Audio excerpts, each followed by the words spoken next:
નમસ્કાર વિદ્યાર્થીઓ. ધોરણ 11 કોમર્સ વિષય અર્થશાસ્ત્ર એમાં આપણે 7મો પાઠ ભારતીય અર્થતંત્ર વિશે વાત ચાલુ કરેલી હતી, જેમાં આપણે છેલ્લા 2 લેક્ચરમાં ઘણી બધી ચર્ચાઓ આપણે પૂરી કરી છે. જેમાં સ્વાતંત્ર્ય પહેલાંનું જે કંઈ ભારત છે તો એમાં ખેતી હોય, ઉદ્યોગ હોય કે પછી વેપાર, તો એ ભારત કેવું સમૃદ્ધ હતું એની ચર્ચા ટૂંકમાં કરેલી છે. એના પછી જે વેપાર કરવા માટે એ હોલેન્ડના ડચ લોકો, પોર્ટુગીઝો અને છેલ્લે જે અંગ્રેજો આવ્યા એના હિસાબે ભારતની જે દશા થઈ, બરાબર, તો એના વિશે જે છે એ પણ ચર્ચા આપણે પૂરી કરી. ખેતી છે, ઉદ્યોગ છે, વેપાર બધું પડી ભાંગ્યું અને ભારત દેવાના બોજ નીચે કચડાઈ ગયો. ભારતના ભોગે ઇંગ્લેન્ડની પ્રગતિ થઈ અને ભારતની અવગતિ શરૂ થઈ. એવી ઘણી બધી ચર્ચાઓ આપણે છેલ્લા 2 લેક્ચરમાં છે એ પૂરી કરી છે. હવે જે આપણે અભ્યાસ કરવાનો છે વિદ્યાર્થીઓ, તો એમાં છે સ્વાતંત્ર્ય પછીનું ભારતીય અર્થતંત્ર. અત્યાર સુધી જે 2 લેક્ચરમાં આપણે વાત કરી એ સ્વાતંત્ર્ય પહેલાંનું ભારતીય અર્થતંત્ર હતું. અને હવે આપણે આઝાદી મળી એટલે કે 15મી ઓગસ્ટ 1947ના રોજ ભારત દેશ આઝાદ થયો. એ પછી હવે ભારતનું અર્થતંત્ર કેવું છે એના ઉપર હવે આપણે એ વાત કરવાની છે. જોઈએ, આઝાદી પછી ભારતનું અર્થતંત્ર વિકાસના પંથે રહ્યું છે, જે બાબતો નીચેના લક્ષણો દ્વારા સ્પષ્ટ કરીએ છીએ. વિકાસના પંથે જે છે એ આગળ હવે આઝાદી પછી ભારતનું અર્થતંત્ર ચાલી રહ્યું છે, જે આપણે અમુક લક્ષણો કે મુદ્દાઓ ઉપરથી આપણને સ્પષ્ટ ખ્યાલ આવી શકે છે.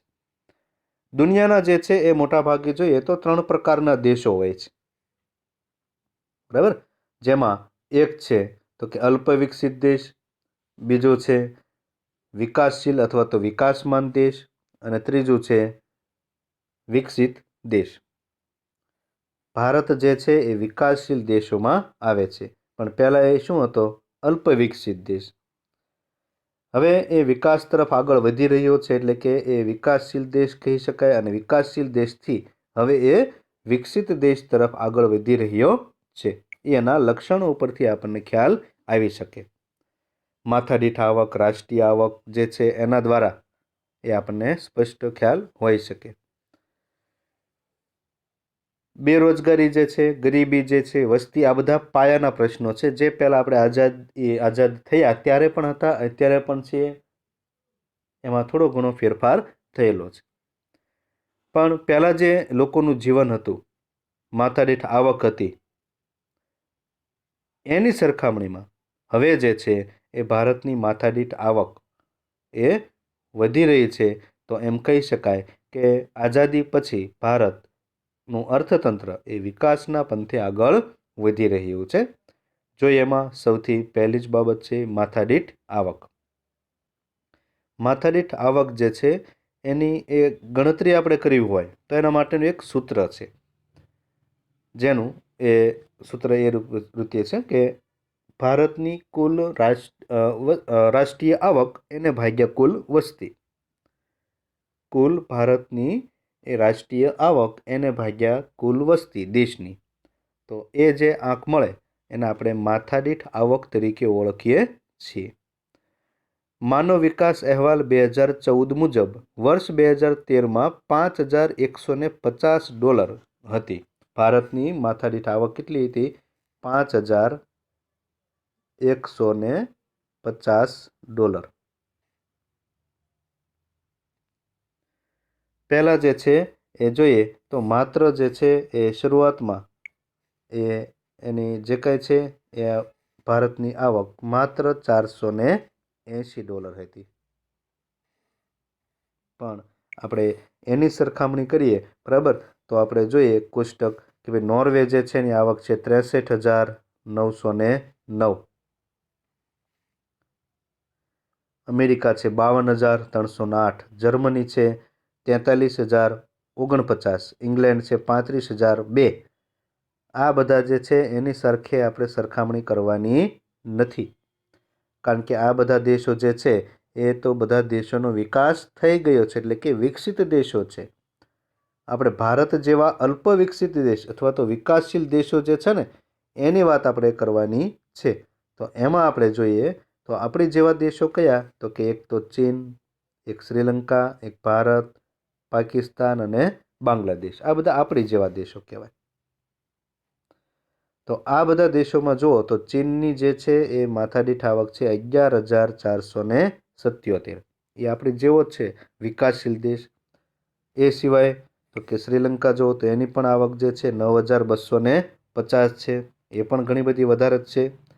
પણ ભારતની જે આ છે એ માથાદીઠ આવક જોઈએ આપણે તો માત્ર છે 5,150। તો આ એ બે દેશો છે એ હજી આપણી કરતાં આગળ છે। ચોક્કસ આપણે દેશના એ લોકોએ કે આપણા દેશે વિકાસ કર્યો છે પણ હજી ઘણો બધો વિકાસ કરવાનો બાકી છે, આવું આપણને આ કોષ્ટક ઉપરથી જોવા મળે છે। ભારતની જે છે વર્ષ 2013માં $5,150 હતી માથાદીઠ આવક, જે ચીનની માથાદીઠ આવક અને આવક એ $11,477, જ્યારે શ્રીલંકાની તો કે $9,250, અમેરિકા તો કે $52,308 અને સૌથી પહેલો જે કંઈ ક્રમ આવે છે સમ ખરીદ શક્તિના માપદંડ મુજબ રાષ્ટ્રીય આવકમાં સૌથી પહેલો દેશ તો નોર્વે છે। $63,909 કરતાં ઘણી બધી ઓછી જણાય કે આ 63,909, 52,308, શ્રીલંકા 9,250, ચીન 11,477, એની સરખામણીમાં ભારતની માત્ર 5,150, એટલે કે વિકસિત દેશોની માથાદીઠ આવકના 7 થી 10 ગણી આપણી આવક ઓછી છે અને તે પછાત દેશો કરતાં વિશેષ વધારો કંઈ સૂચવતી નથી। એનું આપણને આ કોષ્ટકમાં આખું નિરૂપણ આપેલું છે, બરાબર, જે આપણે સમજૂતી માટે જાણકારી માટે છે। છેલ્લા વર્ષોમાં ભારતની માથાદીઠ આવકમાં જે કાંઈ થયેલો ફેરફાર છે તો એમાં વર્તમાન કે ચાલુ વર્ષની કિંમતમાં રૂપિયામાં અને સ્થિરમાં તો 2011 અને 12માં 64,316, સ્થિર કિંમત રૂપિયામાં 64,316, 12-13માં તો કે થોડોક વધારો થયો અને 71,593, જ્યારે સ્થિર કિંમતમાં 66,344, 13-14માં 80,388, 69,959 અને 14-15માં 88,533 અને 74,193। આ છેલ્લા વર્ષોમાં જે છે એ માથાદીઠ આવકમાં જે કાંઈ ફેરફાર થયેલો છે એ આપણને ભારત સરકારના વિવિધ આર્થિક સર્વેના સંકલિત જે આંકડાઓ છે એ આપેલા છે।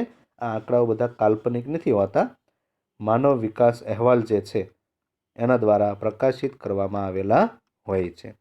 તો આ આંકડાઓ જે છે એમાંથી એ આપણને ઘણું બધું એ જાણવા મળે છે। જોઈએ આમાં આગળ ખેતી। હવે આપણે આઝાદી પછીની જે ખેતી છે એના વિશે ચર્ચા કરવાની છે, જે એમ કહી શકાય ને કે દેશ વિકાસના પંથે આગળ વધી રહ્યો છે। તો કોના આધારે કહી શકાય, તો કે ખેતી હોય, ઉદ્યોગ હોય, સેવા હોય, રેલવે ક્ષેત્ર, આ બધાના આધારે કહી શકાય છે, બરાબર। તો ધ્યાન આપજો। ભારત એક ખેતી પ્રધાન દેશ છે। આઝાદી સમયે ભારતની લગભગ 72% અને વર્ષ 2001 અને 2માં 58% વસ્તીને માત્ર ને માત્ર ખેતી ક્ષેત્રમાંથી રોજગારી પ્રાપ્ત થતી હતી। ભારત ખેતી પ્રધાન દેશ કહેવાય છે। 72% લોકો હજી પણ એ ખેતી ઉપર જ આધાર રાખે છે અને રોજગારી પ્રાપ્ત કરે છે, જે પ્રમાણ 2013 અને 14માં ઘટી અને લગભગ કેટલું થઈ ગયું 49% જેટલું રહ્યું છે। આનો અર્થ શું ખબર? પહેલાં ખેતી ઉપર આધાર રાખનારા લોકોની સંખ્યા હતી 72%, બરાબર ને? પછી ખેતી ઉપર આધાર રાખનાર લોકોની સંખ્યા થઈ ગઈ 49, એટલે ખેતી ઉપર આધાર રાખનારા લોકોની સંખ્યા છે એ કેવી થતી જાય છે, તો કે ઓછી થતી જાય છે, જે વિકસિત દેશ તરફનું આગળનું એ આપણે કહી શકીએ કે ભારત દેશ જઈ રહ્યો છે। કારણ કે ખેતી ક્ષેત્ર જે છે એનું મહત્ત્વ હવે કેવું થતું જવું જોઈએ, ઘટવું જોઈએ. ઉદ્યોગ અને સેવા ક્ષેત્રનું મહત્ત્વ વધવું જોઈએ. એટલે 72%માંથી કેટલું થઈ ગયું? 49%. એટલે કે દેશ પ્રગતિના પંથે આગળ વધી રહ્યો છે. આમ ઉત્તરોત્તર ભારતમાં ખેતી ક્ષેત્રનું મહત્ત્વ ઘટતું ગયું છે. 1950-51માં ખેતી ક્ષેત્રનો રાષ્ટ્રીય આવકમાં ફાળો હતો 55%. 72% લોકો જે છે રોકાયેલા હતા. 55% છે કુલ રાષ્ટ્રીય આવકમાં ખેતી ક્ષેત્રનો ફાળો હતો. તે વર્ષ 2013 અને 2014માં ઘટીને થઈ ગયો માત્ર 14%. બરાબર. એટલે કે ખેતી ક્ષેત્રનું છે એ વધારે પડતું વસ્તીનું જે ભારણ હતું એ ક્રમશઃ હવે ઘટતું જાય છે. ખેતીમાં રોકાયેલા લોકો જે છે, જેમાં આપણે પ્રચ્છન્ન બેરોજગાર કહીએ છીએ, એવા લોકો હવે એની સિવાયના ક્ષેત્રો એટલે કે ઉદ્યોગ અને સેવા ક્ષેત્રમાં એ પોતે કામ કરતા થયા છે અને પોતાની આવકમાં વધારો પણ થયો છે. તો ખેતી ક્ષેત્ર જે છે એમાં આપણે ઘણો બધો એ સુધારો થયો એમ કહી શકીએ, કારણ કે જે પહેલાં આના ઉપર આધાર રાખતા હતા એવા લોકોની સંખ્યા હવે ઘટતી ગઈ અને એ સિવાયનું ક્ષેત્ર જે છે એનો વિકાસ વધતો ગયો. એ સિવાયનું ક્ષેત્ર એટલે કે ઉદ્યોગ અને સેવા ક્ષેત્ર. ઉદ્યોગમાં શું ફેરફાર થયો છે જોઈએ. વર્ષ 1951માં ભારતના ઉદ્યોગો 10.6% લોકોને રોજગારી પૂરી પાડતા હતા. 1951માં જ્યારે આયોજન પંચની એ સ્થાપના થઈ, પ્રથમ પંચવર્ષીય યોજના જ્યારે શરૂ થઈ ત્યારે ઉદ્યોગો છે એ ભારતના લોકોને 10.6% લોકોને રોજગારી આપતા હતા.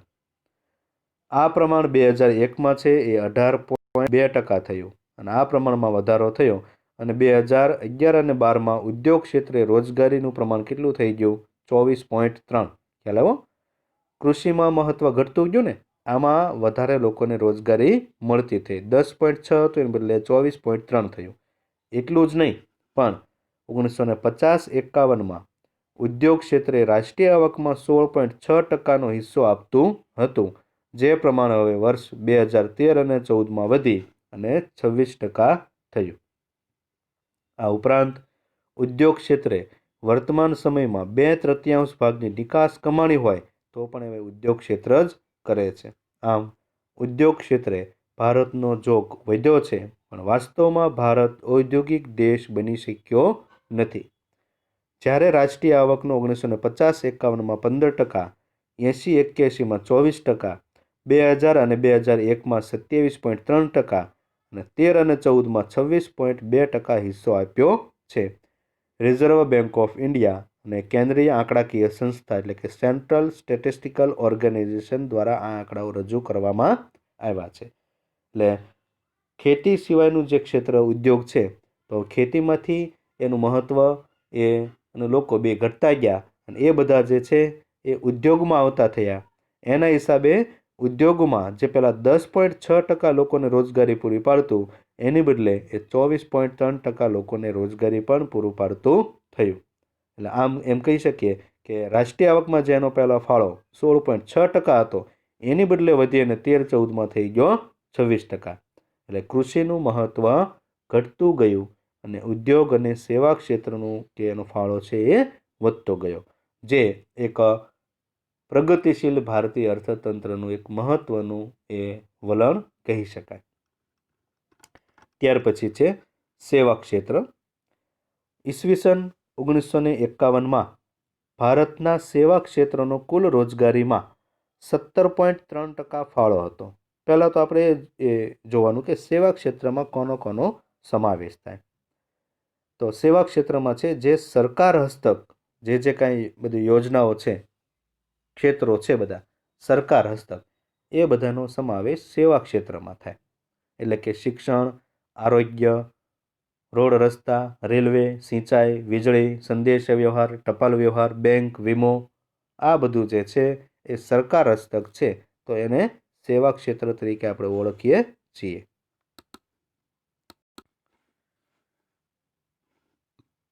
ઈસવીસન 1951માં ભારતના સેવા ક્ષેત્રનો કુલ રોજગારીમાં 17.3% ફાળો હતો, જે વર્ષ 2001માં 25.2% થયો। એટલે જે કાંઈ ફાળો હતો એમાં વધારો થયો, 17ની બદલે 25 થયો। વર્ષ 2011-12માં તે વધીને 27% થયો। વર્ષ 1950-51માં ભારતનું સેવા ક્ષેત્ર રાષ્ટ્રીય આવકના એટલે કે ગ્રોસ ડોમેસ્ટિક પ્રોડક્ટ કુલ ઘરેલું આંતરિક પેદાશ એ 30.3% હિસ્સો આપતું થયું। એટલે સેવા ક્ષેત્રમાં છે એ અભૂતપૂર્વ વધારો જોવા મળ્યો। 17% હતું, 25% થયું, 27% અને 30.3% હિસ્સો આપતું થયું, જે એ ઉત્તરોત્તર આગળ વધી અને 1980-81માં 38% થયું। વર્ષ 2000 અને 2001માં થયું 50.4% અને 2014-15માં વધી અને 52.7% થયું। તો એમ કહી શકાય કે ભારતમાં સેવા ક્ષેત્રએ અભૂતપૂર્વ વિકાસ કર્યો છે અને રાષ્ટ્રીય આવકમાં પણ તેનો હિસ્સો બહુ વધારે છે। બહુ વધારે એનો હિસ્સો હોય ને એને સિંહ ફાળો કહેવામાં આવે છે। એટલે સેવા ક્ષેત્ર જે છે એ જ્યારથી પંચવર્ષીય યોજનાની શરૂઆત થઈ ત્યારે માત્ર છે એ 17.3% જ હતું, એની બદલે જે છે 2014 અને 15માં એ વધી અને થઈ ગયું 52.7%। એટલે કે સેવા ક્ષેત્રએ અભૂતપૂર્વ વિકાસ કર્યો છે, જે ભારત માટે એક અલ્પ વિકસિત દેશ તરફથી વિકાસશીલ દેશ તરફ અને વિકાસશીલ દેશથી વિકસિત દેશ તરફ આગળ વધી રહ્યાનું સૂચન કરે છે। ત્યાર પછી છે 5મું વસ્તી। વર્ષ 1901માં ભારતની વસ્તી 23.84 કરોડ હતી 1901માં, જેમાં વધારો થઈ 1951માં તે 36.1 કરોડ થઈ। એમાં 26% એટલે કે 26 કરોડ લોકો જે છે એ ગરીબી રેખા નીચે જીવતા હતા। તેમાં ખૂબ જ ઝડપથી વધારો થયો અને 2001માં ભારતની વસ્તી 102.7 કરોડ થઈ હતી। એટલે વસ્તીમાં ઝડપથી વધારો થઈ રહ્યો છે। છેલ્લી 2011ની વસ્તી ગણતરી પ્રમાણે ભારતની વસ્તી છે 121.2 કરોડ। વસ્તી ગણતરી જે છે એ દર 10 વર્ષે કરવામાં આવે છે। એ દર 10 વર્ષે વસ્તી ગણતરી કરાય તો એમાં છેલ્લી વસ્તી ગણતરી છે 2011માં થયેલી છે અને એ મુજબ 121.2 કરોડ ભારતની વસ્તી છે। વસ્તીની દ્રષ્ટિએ ભારત દેશનો નંબર બીજો આવે છે। પહેલો નંબર છે ચીન, પણ એ ચીને જે છે એ જન્મદર અને મૃત્યુદર એમાં બેમાંથી જન્મદર ઉપર પણ અંકુશ લાવી શક્યા છે। એટલે કે વસ્તી વધારાનો જે દર છે એમાં એ અંકુશ લાવી શક્યા છે, મૂકી શક્યા છે, જ્યારે ભારત જે છે એમાં મૃત્યુદરમાં એને સફળતા મળી છે પણ જન્મદરમાં હજી સફળતા મળી નથી। એટલે આવનારા વર્ષોમાં જો હજી જન્મદર ઊંચો ને ઊંચો રહેશે તો ભારત 2050 સુધીમાં વિશ્વમાં વસ્તીની દ્રષ્ટિએ પ્રથમ નંબર હશે એવું અર્થશાસ્ત્રીઓનું માનવું છે, જે દર્શાવે છે કે ભારતમાં આઝાદી બાદ વસ્તી ખૂબ જ ઝડપથી વધી છે અને અંદાજે 1.5%ના દરે વસ્તી વૃદ્ધિ થવા પામી છે। ભારતનો આ વસ્તી વિસ્ફોટ એક ચિંતાનો વિષય બને છે। વસ્તી વિસ્ફોટ એટલે કે વસ્તીમાં થતો સતત અને એકાએક વધારો એને વસ્તી વિસ્ફોટની સમસ્યા તરીકે ઓળખવામાં આવે છે। ત્યાર પછી છે ગરીબી।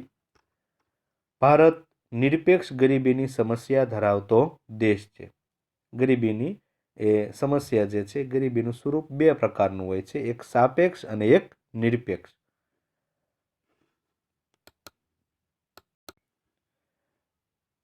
ભારત જેવા દેશ માટે નિરપેક્ષ ગરીબી છે જેમાં કેલરીનું પ્રમાણ ધ્યાનમાં લેવામાં આવે છે, એટલે કે ખોરાકનું, જ્યારે વિકસિત દેશો હોય તો એમાં સાપેક્ષ ગરીબી છે એને ધ્યાનમાં લેવાય છે। ભારત દેશમાં વર્ષ 1973 અને 74માં 54.9% લોકો છે એ ગરીબ હતા।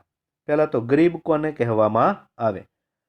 જે વ્યક્તિ પોતાની પ્રાથમિક જરૂરિયાતો સંતોષી શકતો નથી એને આપણે ગરીબ તરીકે ઓળખીએ છીએ। અને એ ગરીબ જે છે તો એના માટે છે એક ગરીબી રેખા નક્કી કરવામાં આવી છે। એક ગરીબી રેખા નક્કી કરવામાં આવી છે આને જે છે એ આપણે ગરીબી રેખા તરીકે ઓળખીએ છીએ. હવે એક વર્ગ એવો છે કે જે પોતાની પ્રાથમિક જરૂરિયાતો જ માત્ર સંતોષી શકે છે, તો એને કહેવાય ગરીબી રેખા કરતાં ઉપર જીવતા લોકો.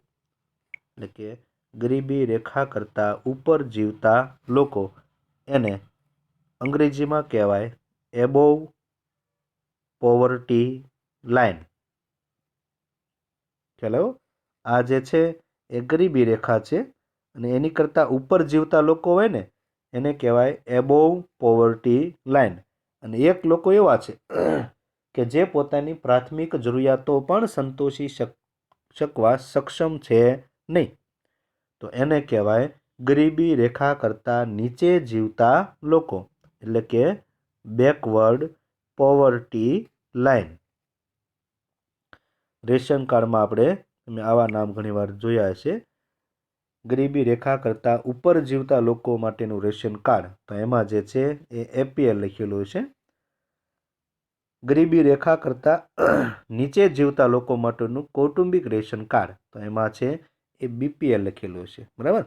તો બીપીએલનો અર્થ એવો થાય છે બેકવર્ડ પોવર્ટી લાઇન અને એપીએલનો અર્થ એવો થાય છે એબોવ પોવર્ટી લાઇન. તો આ આપણે ગરીબી વિશે જોયું. આ પ્રમાણ વર્ષ 1993-94માં ઘટી 45.3% થયું, 54ની બદલે 45 થયું. તેમાં ઘટાડો પામી 2004-05માં 37.2% રહ્યું અને 11-12માં જોઈએ તો ભારતની 21.9% વસ્તી ગરીબ હતી. આમ વાસ્તવમાં ગરીબીનું પ્રમાણ ઘટ્યું છે, છતાં પણ ભારતની દારૂણ ગરીબીમાં કોઈ મોટો ફેરફાર થવા પામ્યો નથી.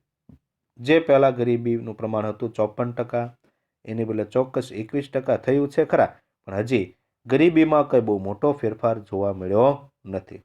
એની જ સાથે સંકળાયેલી બીજી એક બાબત આવે છે બેકારી, જેને બેરોજગારી તરીકે પણ આપણે ઓળખીએ છીએ. ભારત માળખાગત બેકારી ધરાવતો દેશ છે. ભારતમાં વર્ષ 1951માં 33 લાખ લોકો બેકાર હતા. નેશનલ સેમ્પલ સર્વે NSSO મુજબ 1999 અને 2000માં ભારતના 3.31% લોકો બેકાર હતા, 7.31, જે પ્રમાણ વર્ષ 2004 અને 5માં વધી અને 8.2% થયું. એક બાજુ ગરીબીમાં ઘટાડો થાય છે, પણ બેરોજગારીમાં પાછો શું થતો જાય છે? વધારો થતો જાય છે.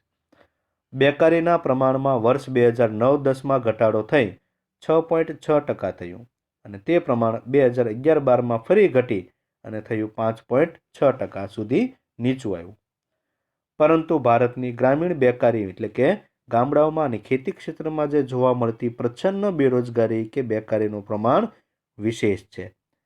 આ બેરોજગારીને પ્રચ્છન્ન બેરોજગારીને બીજું છુપી બેરોજગારી પણ કહી શકાય હોવાથી માપી શકાતી નથી. આમ ભારત બેકારીનું ઊંચું પ્રમાણ ધરાવતો દેશ છે.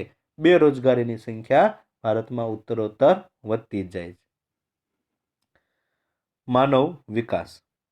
ભારતના લોકોનું જીવન ધોરણ વાસ્તવમાં વિશ્વના વિકસિત દેશોની સાપેક્ષમાં ખૂબ જ નીચું છે. વિકસિત દેશોમાં જે લોકો જીવે છે ને, જીવનશૈલી જે છે ને, એની કરતાં જોઈએ તો ભારતનું જીવન ધોરણ સાવ નીચું છે.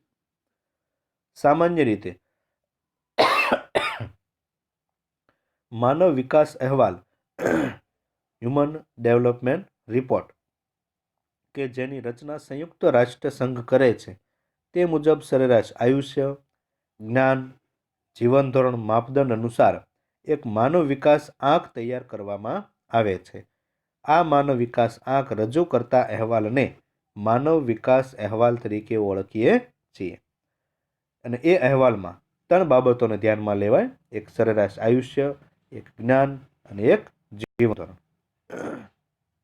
વર્ષ 2000ના માનવ વિકાસ અહેવાલ મુજબ ભારતનો માનવ વિકાસ આંક 0.463 હતો, જે સુધરી અને 2010માં 0.547, 2012માં 0.554 અને 2013માં એમાં ફેરફાર થયો અને 0.586 અંક સાથે ભારતે વિશ્વના કુલ 187 દેશો છે એમાંથી 136મો ક્રમ પ્રાપ્ત કર્યો હતો. આ માનવ વિકાસ અહેવાલની જે રચના છે, આ બધા જે આંક છે, એની વિગતે ચર્ચા કોષ્ટક સ્વરૂપે આપણને 12મા ધોરણના અર્થશાસ્ત્રમાં પણ આપેલી છે. અહીં આપણને એ આપેલી એ મુજબ જોઈએ તો માનવ વિકાસ અહેવાલ એમાં કુલ 188 દેશો જે છે એમાં નોર્વે પ્રથમ છે, સિયારા લિયોન એ સૌથી છેલ્લે છે અને ભારતનો જેમાં ક્રમ જે છે એ 136મો છે. એટલે એક થોડીક સારી એવી બાબત કહી શકાય. બરાબર, તો અહીંયા સુધી આપણે આજનો લેક્ચર રાખીએ. દરેક વિદ્યાર્થીઓ જે છે એ લેક્ચરને જોવે, શાંતિથી રિવિઝન કરશે વારંવાર, તો ચોક્કસ એને સમજાય છે. બરાબર, તો આજનો આ ત્રીજો લેક્ચર આપણે અહીંયા સુધી રાખીએ અને આગળનો જે ચોથો લેક્ચર છે એમાં આપણે એક મહત્વનો પ્રશ્ન પરીક્ષાની દ્રષ્ટિએ વિકાસમાન ભારતીય અર્થતંત્રના લક્ષણો એના વિશે ચર્ચા કરીશું. બરાબર વિદ્યાર્થીઓ, તો આજનો લેક્ચર આપણે અહીંયા સુધી રાખીશું.